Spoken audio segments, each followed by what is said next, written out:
नमस्कार, स्वागत है आपका। मैं हूं आपके साथ सपना दीपक मंदेशा। बुलेटिन का आगाज करेंगे खबर जसपुर से है, जहां मोहल्ला चौहान रामलीला कमेटी रंगमंच द्वारा फीता काटकर रामलीला रंगमंच कार्यक्रम का शुभारंभ किया गया, जिसकी जानकारी देते हुए रामलीला कमेटी के अध्यक्ष सनी प्रधान ने बताया कि मर्यादा पुरुषोत्तम श्री राम की लीला में सनातन धर्म की पूर्ण परंपराओं के साथ बड़ा ही ऐतिहासिक कार्यक्रम किया जाएगा, जहां मंच पर किसी भी प्रकार के फिल्मी गानों का आयोजन नहीं किया जाएगा, सिर्फ धार्मिक गानों का ही संचालन किया जाएगा। इस बार रामलीला में जनता बैठने के लिए निःशुल्क कुर्सियां व सुरक्षा व्यवस्था एक पुख्ता इंतजाम किए गए हैं।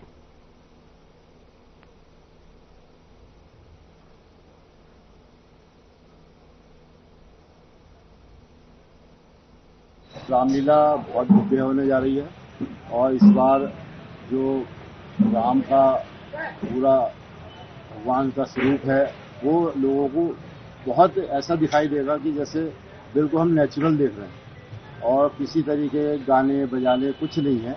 वृंदावन के कलाकार आए हुए हैं और यहाँ पे केवल भगवान का ही जितना भी वो होगा कार्य होगा। चौहान की ओपनिंग है, इसमें हमारे मुख्य अतिथि पूर्व विधायक डॉक्टर मनमोहन सिंह जी रहेंगे, राज्य मंत्री अपने मुकेश कुमार जी रहेंगे, जिलाध्यक्ष मनोज पाल जी रहेंगे, मनजीत सिंह नाडू राज्य मंत्री रहेंगे और मुख्य अतिथि जो हमारे मेन ऑर्डर वे रहेंगे।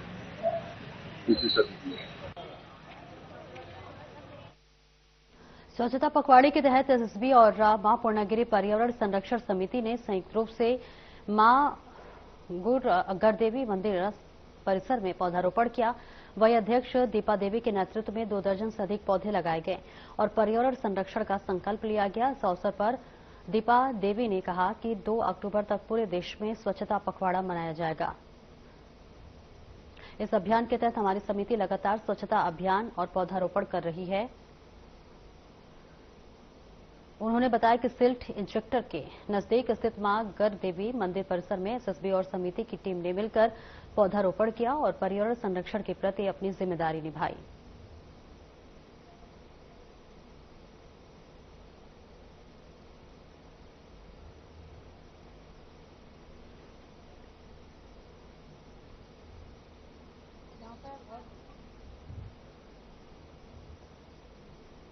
Almora Haldwani national highway motor मार्ग में क्वारब के पास पहाड़ी खिसकने से यह मार्ग पिछले कई महीनों से बाधित है, जिसको लेकर अब लिंक मार्ग को बनाया जा रहा है, जिससे कि आम आदमी और आवाजाही में सुविधा हो सके, जिसके लिए केंद्रीय सड़क परिवहन राज्य मंत्री अजय टम्टा ने अल्मोड़ा क्वारब के पास नवनिर्माणाधीन 1700 मीटर क्वारब वैकल्पिक मोटर मार्ग का स्थलीय निरीक्षण किया।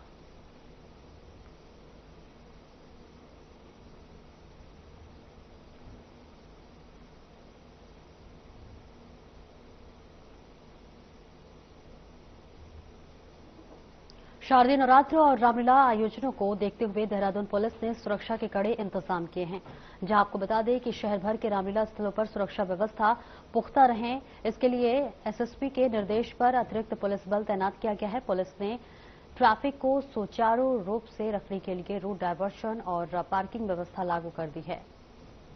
साथ ही आयोजकों को सीसीटीवी कैमरे, वॉलंटियर और पर्याप्त रोशनी की व्यवस्था करने के निर्देश दिए गए हैं। खुफिया विभाग को भी अलर्ट पर रखा गया है, ताकि किसी भी संदिग्ध गतिविधि पर तुरंत कार्रवाई की जा सके। पुलिस प्रशासन का कहना है कि श्रद्धालुओं की सुरक्षा उनकी सर्वोच्च प्राथमिकता है।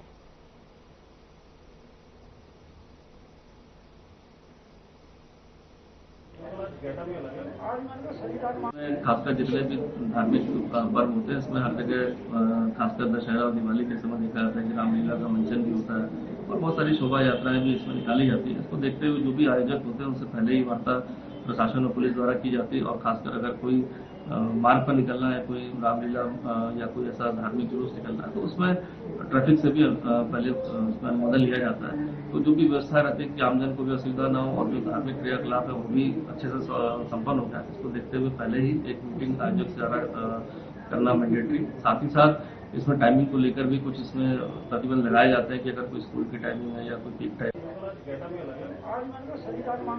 तरीके से सोनम या 1-2 नाम आए ना निकल करके।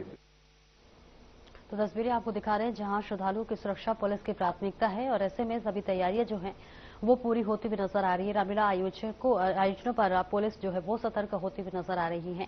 भीड़ देखिए इकट्ठे होने की संभावना जताई जा रही है, ज्यादा संख्या में भीड़ इकट्ठी होगी। ऐसे में किसी भी तरह की कोई भी दिक्कत या परेशानी ना हो या फिर अफरा तफरी ना हो, भगदड़ ना मचे, इसके लिए रामलीला आयोजनों पर अब पुलिस सतर्क होते हुए नजर आ रही है। डायवर्जन और पार्किंग व्यवस्था भी लागू करने की बात की जा रही है। चप्पे चप्पे पर पुलिस बल तैनात रहेगी ताकि किसी भी तरह की कोई भी दिक्कत न हो और जो तमाम श्रद्धालु रामलीला में आएंगे उन सबको सुविधा मिले और किसी को किसी भी प्रकार की कोई दिक्कत ना हो। भीड़ को कैसे नियंत्रित करना है, कैसे पार्किंग व्यवस्था लागू करनी है, कैसे डायवर्जन प्रक्रिया जो है निभानी है, सारी चीजों को ध्यान में रखते हुए जो है श्रद्धालुओं की सुरक्षा के लिए पुलिस अब सजग होती हुई नजर आ रही है। रामलीला आयोजनों को लेकर सतर्क जो है पुलिस प्रशासन नजर आ रहा है। इसके लिए पार्किंग की व्यवस्था लागू की गई है, डायवर्जन की जो व्यवस्था है वो लागू की गई है ताकि श्रद्धालुओं को किसी भी तरह की कोई भी परेशानी ना हो। पुलिस का कहना है कि श्रद्धालुओं की जो सुरक्षा है वो हमारी प्राथमिकता है और इस प्राथमिकता को मद्देनजर रखते हुए तमाम व्यवस्थाएं जो है वो कर दी गई हैं और ऐसे में रामलीला आयोजन के दौरान किसी भी तरह की कोई भी दिक्कत ना हो, भगदड़ मचे भीड़ इकट्ठी होने पर, इसके लिए डायवर्जन व्यवस्था भी लागू किया जा रहा है, जिसके लिए अब पुलिस सतर्क होती हुई नजर आ रही है। तमाम जो व्यवस्थाएं हैं वो चाकचौबंद होता हुआ नजर आ रहा है। तो ये तस्वीरें आपको देहरादून से दिखा रहे हैं जहां पर रामलीला आयोजन को लेकर अब पुलिस प्रशासन सतर्क होता हुआ नजर आ रहा है। उनका कहना है कि श्रद्धालुओं की जो सुरक्षा है वो प्राथमिकता है और उस प्राथमिकता को मद्देनजर रखते हुए डायवर्जन की व्यवस्था, पार्किंग व्यवस्था लागू की गई है ताकि रामलीला आयोजन के दौरान किसी भी श्रद्धालु को कोई भी दिक्कत ना हो। कितनी भीड़ इकट्ठी होगी, कितने संख्या में लोग यहां पर आएंगे, सभी का आकलन किया जा रहा है, उसके हिसाब से व्यवस्था की जा रही है ताकि भीड़ की स्थिति में भगदड़ न मचे और किसी भी तरह की कोई भी दिक्कत या परेशानी आने वाले श्रद्धालुओं को न हो, जिसके लिए तमाम ट्रैफिक व्यवस्था को अब सुचारू रूप से जो है सतर्क रहते हुए पुलिस प्रशासन सतर्क होता हुआ नजर आ रहा है। रामलीला आयोजन को लेकर पार्किंग व्यवस्था लागू की जा रही है, डायवर्जन व्यवस्था लागू की जा रही है। श्रद्धालुओं की सुरक्षा पुलिस की प्राथमिकता है और ऐसे में किसी भी श्रद्धालु को कोई भी दिक्कत या परेशानी न हो रामलीला के दौरान, इसके लिए लगातार पुलिस की तरफ से सुरक्षा व्यवस्था जो है वो चाकचौबंद होता हुआ नजर आ रहा है। आपको बताते चले कि कई बार ऐसे देखने को मिलता है कि जरूरत से ज्यादा भीड़ इकट्ठी हो जाती है और ऐसे में जब भगदड़ मचती है तो कई लोग अपनी जान भी गंवा देते हैं। इस तरह की कोई भी तस्वीर सामने न आए रामलीला आयोजन के दौरान, इसके लिए पहले से ही व्यवस्था की जा रही है। पुलिस चाकचौबंद व्यवस्था करते हुए नजर आ रही है। पुलिस प्रशासन का कहना है कि श्रद्धालुओं की सुरक्षा उनकी पहली प्राथमिकता है और इस प्राथमिकता को मद्देनजर रखते हुए तमाम जो सुविधाएं हैं, तमाम जो तैयारियां हैं वो पहले से की जा रही हैं ताकि उस दौरान भीड़ इकट्ठी हो तो उसे संभाला जा सके और उसमें से किसी भी श्रद्धालु को कोई भी दिक्कत या परेशानी न हो। इस बीच तस्वीरें भी आपको दिखा रहे देहरादून से जहां पर डायवर्जन और पार्किंग की व्यवस्था जो है वो लागू की जा रही है। श्रद्धालुओं की सुरक्षा में किसी भी तरह की कोई भी चूक न हो, इसके लिए लगातार पुलिस और प्रशासन सतर्क होता हुआ नजर आ रहा है। पिछले बार भी हमने देखा कि तमाम व्यवस्थाएं जो थी वो सुचारू रूप से की गई थी और इस बार भी देखिए व्यवस्थाएं जो है वो चाकचौबंद होती हुई नजर आ रही हैं। पहले से ही अधिकारियों से बातचीत की जा रही है, फीडबैक लिया जा रहा है और ये भी पता लगाने की कोशिश की जा रही है कि इस पूरे आयोजन में कितने लोगों की संख्या आने वाली है, कितनी भीड़ इकट्ठी होगी और इस हिसाब से ट्रैफिक व्यवस्था जो है वो सुचारू रूप से लागू किया जाएगा। किसी भी श्रद्धालु को कोई भी दिक्कत या परेशानी न हो, इसके लिए भी लगातार नजर बनाए हुए हैं। पुलिस प्रशासन का कहना है कि एक एक श्रद्धालु की जान हमारे लिए कीमती है। किसी भी श्रद्धालु को कोई भी परेशानी या दिक्कत ना हो, इसके लिए हमें पहले से ही सतर्क रहना होगा और तमाम जो सुरक्षा की व्यवस्था है, चाकचौबंद व्यवस्था है, वो जरूर जो है पुलिस प्रशासन की तरफ से इस वक्त बनता हुआ नजर आ रहा है। रामलीला आयोजन को लेकर की तस्वीरें हम आपको दिखा रहे हैं देहरादून से, जहां पर किसी भी तरह की कोई भी दिक्कत या परेशानी श्रद्धालुओं को न हो, इसके लिए लगातार प्रशासन व्यवस्था चाकचौबंद होता हुआ नजर आ रहा है। इसके साथ ही साथ ये भी पता लगाया जा रहा है कि कितनी संख्या में भीड़ इकट्ठी होगी ताकि किसी भी श्रद्धालु को कोई भी दिक्कत या परेशानी न हो, भीड़ इकट्ठा होने पर भगदड़ न मचे और ऐसे में अगर भगदड़ की स्थिति देखने को मिलती है तो उस वक्त भी पुलिस प्रशासन को किस तरह से उस भीड़ को संभालना है, इसके लिए भी लगातार चाकचौबंद व्यवस्था होता हुआ नजर आ रहा है। डायवर्जन और पार्किंग व्यवस्था लागू कर दी गई है और श्रद्धालुओं की सुरक्षा इस वक्त सबसे ज्यादा महत्वपूर्ण हो जाती है, खासतौर से ऐसे आयोजनों में जहां पर ज्यादा से ज्यादा संख्या में लोग यहां इकट्ठा होते हैं और ऐसे में लगातार अधिकारियों से बात की जा रही है, संपर्क किया जा रहा है ताकि रामलीला आयोजन के दौरान किसी भी तरह की कोई भी दिक्कत या फिर परेशानी नजर न आए। तो देहरादून से ये तस्वीरें आपको दिखा रहे हैं, जहां रामलीला की तैयारियां पूरे देश में इस वक्त जोरों शोरों से हो रही हैं। देहरादून से ये तस्वीरें आपको दिखा रहे हैं, जहां श्रद्धालुओं की सुरक्षा को लेकर लगातार बैठकें की जा रही हैं, अधिकारियों से बात की जा रही है, जिला कलेक्टरों से बात की जा रही है कि किसी भी तरह की दिक्कत या परेशानी न हो।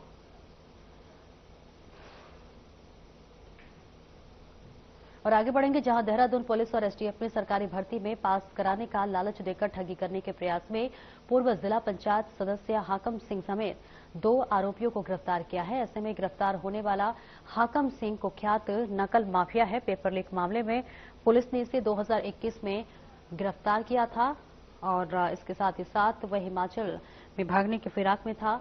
बता दें कि 2 साल बाद ये पुल फिर से हत्थे चढ़ा है। इसने उत्तराखंड अधीनस्थ सेवा चयन आयोग UKSSSP की परीक्षा का प्रश्न पत्र दिलाने का प्रलोभन देकर 6 अभ्यर्थियों से 12 से 15 लाख रुपए लिए थे।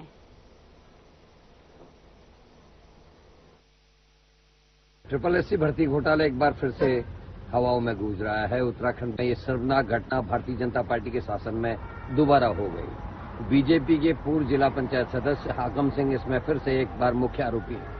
2021 में हाकम सिंह SSSC भर्ती घोटाले के मुख्य आरोपी थे। 13 महीने की जेल के बाद ये फिर छूट गए। अगर सरकार ने समय रहते सही से दंडित कराया होता, उनके खिलाफ सख्त कार्रवाई की होती, तो निश्चित ही आज दोबारा ये हरकत करने की उनकी हिम्मत नहीं होती। आज जैसे ही SSSC पेपर शुरू हुआ, वैसे ही एक युवा वर्ग ने सामने आकर पेपर लीक होने के सबूत पेश कर दिए और सरकार सदमे में है कि पेपर को जारी रखा जाए या इसे कैंसिल किया जाए। सभी संगठन लगातार पेपर को कैंसिल करने की या स्थगित करने की मांग शुरू से कर रहे थे। भारी आपदा से इस समय उत्तराखंड चपेट में है। देहरादून, उत्तरकाशी, चमोली इत्यादि जो जिले हैं, बागेश्वर, ये बहुत बुरी तरीके से आपदा से प्रभावित हैं। उसके बावजूद भी सरकार की हठधर्मिता रही।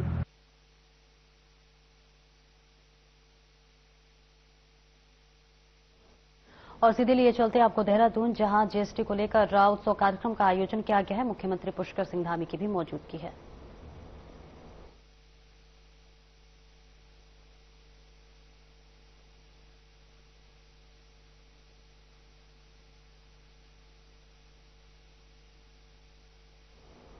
तो देखिए तस्वीरें आपको दिखा रहे हैं, जहां प्रेम नगर में जागरूकता कार्यक्रम आयोजित किया गया है और जीएसटी बचत उत्सव के उपलक्ष्य में यह कार्यक्रम आयोजित किया गया है। और यहां बीजेपी ये बताने की कोशिश कर रही है कि जीएसटी जो कि अब स्लैब्स को घटा दिया गया है, सिर्फ 2 स्लैब्स रखे गए हैं और किस तरह से ये व्यापारियों को लाभ पहुंचाएगी, आम जनता को राहत पहुंचाएगी, छोटे व्यापारियों को लाभ पहुंचाएगी, इसके बारे में बताते हुए नजर आ रही है।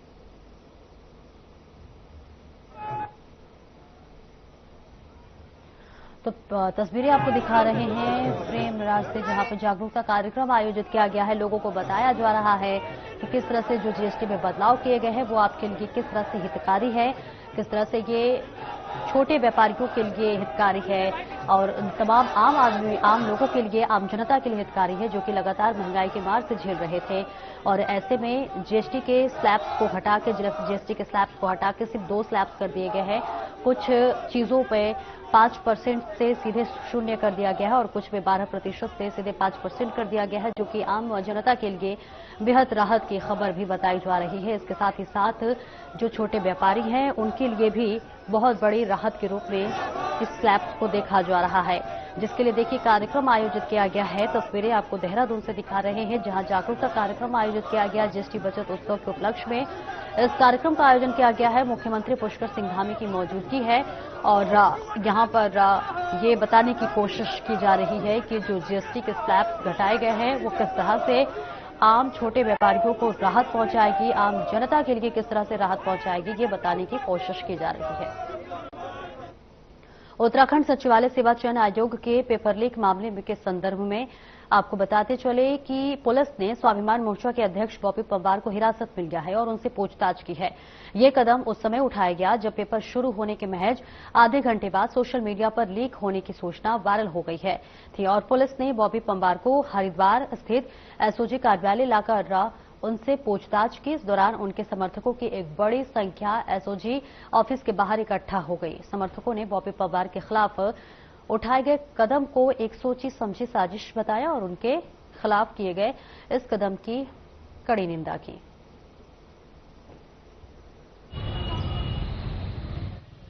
पुलिस के स्तर से की जा रही है। उनके द्वारा एक परीक्षा लीक पेपर के बारे में एक प्रथम दृष्टया एक जानकारी दी गई थी, तो उसके संबंध में क्योंकि उनके पास ही महत्वपूर्ण जानकारी वो उन्हीं के स्तर से आई थी, तो उनसे पूछताछ के लिए उन्हें बुलाया गया है। ये बिल्कुल इस बात का हम खंडन करते हैं, कोई हिरासत में नहीं लिया गया। उनको बढ़िया तरीके से बैठा के पूछताछ में जो सहयोग उनसे लिया जा सकता है, क्योंकि महत्वपूर्ण एक आरोप लगाए गए हैं, उसकी जांच होनी चाहिए। उस जांच को हमारे द्वारा किया जा रहा है। उसमें जो भी आगे जो भी रिजल्ट्स उसमें आएंगे उसके अनुरूप ही आगे की वैधानिक की वजह ये थी कि आज जो है यूके एसएससी का एग्जाम था, जो कि 11 बजे से शुरू हुआ था और 11:30 बजे के करीब जो है बॉबी पंवार भाई ने जो है सोशल मीडिया में एक पोस्ट डाली थी कि जो है पेपर देखो बाहर जो है सोशल मीडिया पे घूम रहा है। तो इन्होंने भी वो जो है मतलब वो उसकी जो पोस्ट थी वो डाली है और उसमें जो है पेपर की फोटो भी डाली है। तो अभी मैटर ये है कि उत्तराखंड पुलिस बोलती है कि तुम्हारे पास पेपर कहाँ से आया है। तो ये तो आजकल सोशल मीडिया का जमाना, अगर एक आदमी पे आ गया तो कहीं से कहीं जा सकता है वो। मैं उत्तराखंड पुलिस को ये बोलना चाहता हूँ कि आपके पास भी साइबर सेल है, आपके पास आईपी एड्रेस से ट्रैक हो जाती है आजकल चीज की कहाँ से कौन सी चीज आई है। अगर सोशल मीडिया में कोई चीज बाहर जा रही है तो बहुत अच्छा सिस्टम, तो आप लोग अपनी उसको अपग्रेड करो, ये पूछने की बजाय। अब इसमें सवाल ये उठ रहा है कि हम तो सवाल कर रहे हैं सरकार की नीयत पे कि आप लोग अच्छा जो है एग्जाम कंडक्ट नहीं करा पा रहे हो।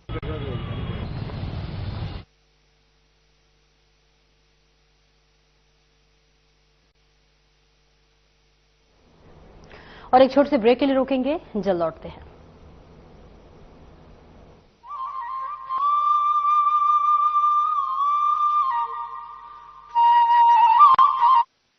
क्या आप दुबले पतले कमजोर हैं, आपकी सेहत नहीं बनती, भूख कम लगती है, वजन नहीं बढ़ता? दरअसल मेन बात खाना पीना खाना नहीं है, मेन बात है खाया पिया लगना। और अगर खाया पिया लगेगा ही नहीं तो आपकी सेहत बनेगी कैसे?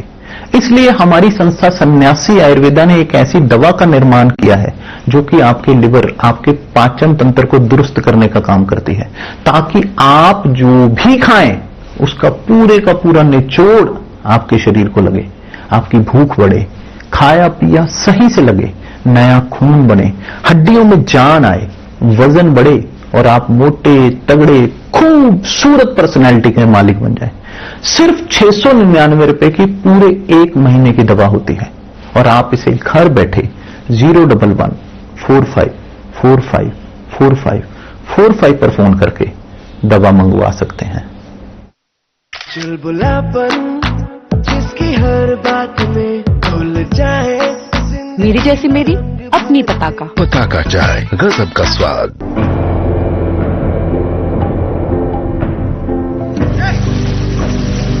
तभी पानी की कमी से सूखते उत्तराखंड के इन खेतों में अब लहलहा रही हैं फसलें। राज्य में सिंचाई की आधुनिक तकनीकी ने खोल दिए हैं किसानों के तरक्की के द्वार। इन सीढ़ीदार खेतों में प्राकृतिक स्रोतों के जरिए पानी पहुंचाना हमेशा चुनौतीपूर्ण रहा है, लेकिन उत्तराखंड सरकार की पहल से सोलर पंप लिफ्ट सिंचाई योजना निर्माण के जरिए पानी को खेतों तक पहुंचाना हो गया है बेहद आसान। लघु सिंचाई परियोजना के तहत सिंचाई के लिए बने सोलर वाटर लिफ्टिंग सिस्टम व अलग अलग तकनीकी से बनाए गए पानी के टैंकों ने पहाड़ की खेती किसानी को दिए हैं नए आयाम। सिंचाई होने से किसान बंजर पड़े खेतों पर नकदी फसलें उगाकर कर रहे हैं लाखों की कमाई। सौर ऊर्जा से चलने वाले पंपिंग सिस्टम से किसानों की बिजली पर निर्भरता भी हो गई है खत्म। सरकार का किसानों की आय दोगुना करने का संकल्प हो रहा है पूरा। हमारे गांव में सोलर लिफ्टिंग पंपिंग योजना शुरू की गई, जहां पर हमारे समस्त गांववासी पुरानी खेती झंगोरा मंडवा और गेहूं मक्की उस पे निर्भर थे। आज इस सोलर पंप लगने से पूरे गांव में सिंचाई पर्याप्त रूप से हुई और हमने यहां पर नकदी फसलों का कार्य शुरू किया, जहां पर हमने शिमला मिर्च, बीन्स और टमाटर लगाने शुरू करे। जिन खेतों पे कुछ नहीं होता था, आज वहां पर नकदी फसलें बहुत अच्छी हो रही है और बहुत अच्छा दाम कमाया, पूरे गांव वालों को बहुत बड़ा फायदा मिला। अब तक सोलर पंप सिस्टम के तहत राज्य भर में 497 जियो और आरसीसी टैंकों का किया गया है निर्माण। स्थानीय संसाधनों के सतत प्रबंधन से उत्पादकता और ग्रामीण समुदाय की आय में वृद्धि करने के लिए प्रतिबद्ध है उत्तराखंड सरकार। सौर ऊर्जा से समृद्ध किसान, समृद्ध प्रदेश।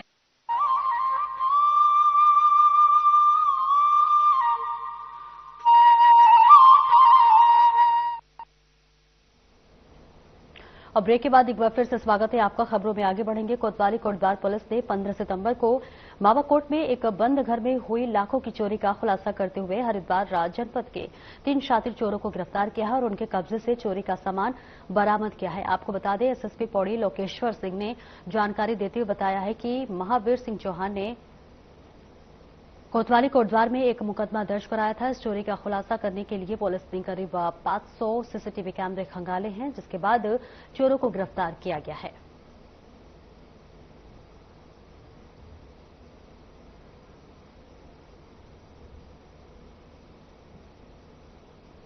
के अंतर्गत एक शिकायतकर्ता के द्वारा शिकायत दर्ज करवाई गई थी। उनके घर में एक बहुत बड़ी सोने जेवरात की चोरी हुई है, जिसका संज्ञान लेते हुए हमारे द्वारा मुकदमा पंजीकृत किया गया।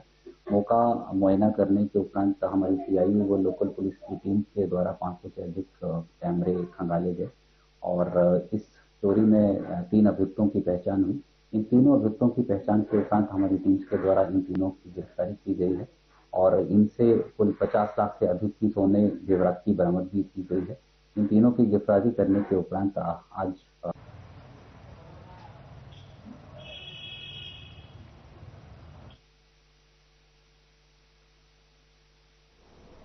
उत्तराखंड के दिल्ली यमुनोत्री राष्ट्रीय राजमार्ग पर दर्दनाक सड़क हादसा हो गया है। इस बीच आपको बता दें, विकासनगर से कलसी की ओर जा रही एक रोडवेज बस ने सामने से आ रहे लोडर वाहन को जोरदार टक्कर मार दी। आपको बता दें कि तेज टक्कर से लोडर वाहन चालक की मौके पर ही मौत हो गई और ये पूरी घटना सीसीटीवी में कैद हो गई है। दुर्घटना के बाद स्थानीय लोग तुरंत मौके पर पहुंचे और पुलिस को सूचना दी। सूचना मिलते ही पुलिस टीम घटनास्थल पर पहुंची। पुलिस ने बस चालक को हिरासत में ले लिया है और वाहन को कब्जे में कर लिया गया है। वहीं हादसे की गंभीरता को देखते हुए मामले की जांच शुरू कर दी गई है।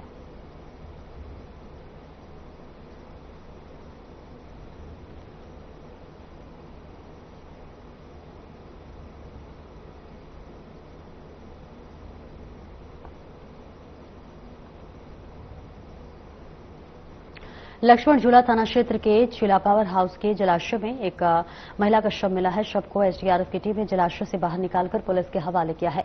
आपको बता दें कि महिला की पहचान अभी तक नहीं हो पाई है, लेकिन उसकी उम्र करीब 40 से 50 वर्ष के बीच आकी गई है। तो वही एसडीआरएफ के इंस्पेक्टर कविंद्र सजवान ने बताया है कि स्थानीय लोगों ने महिला का शव चिला शक्ति नहर में बहते हुए देखा था और इसके बाद पुलिस कंट्रोल रूम में को सूचना दी गई है। एसडीआरएफ की टीम जब तक शक्ति नहर तक पहुंची, महिला का शव पावर हाउस के जलाशय में बहकर पहुंच चुका था। लक्ष्मण झूला थाना प्रभारी संतोष पैथवाल ने बताया कि महिला का शव कब्जे में लेकर एम्स की मोर्चरी में रखवा दिया गया है और महिला की पहचान करने के प्रयास किए जा रहे हैं।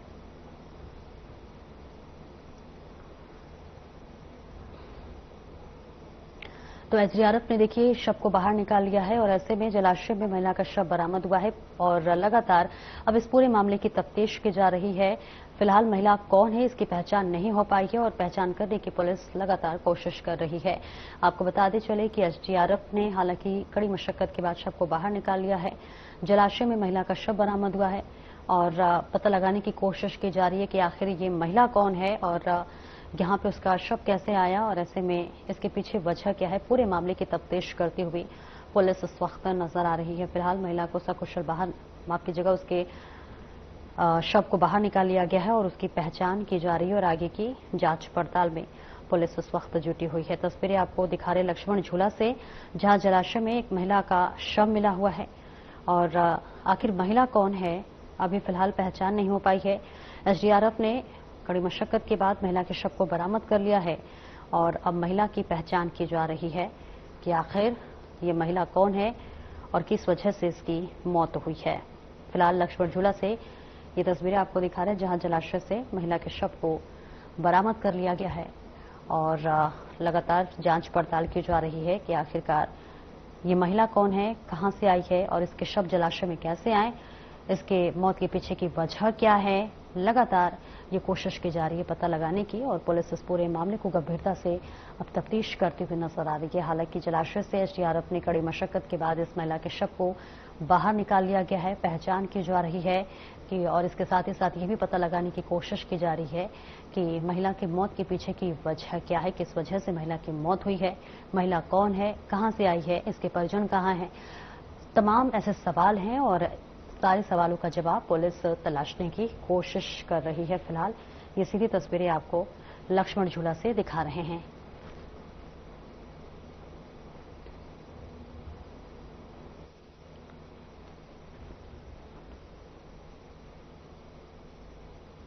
फिलहाल इस बुलेटिन में इतना ही। नमस्कार।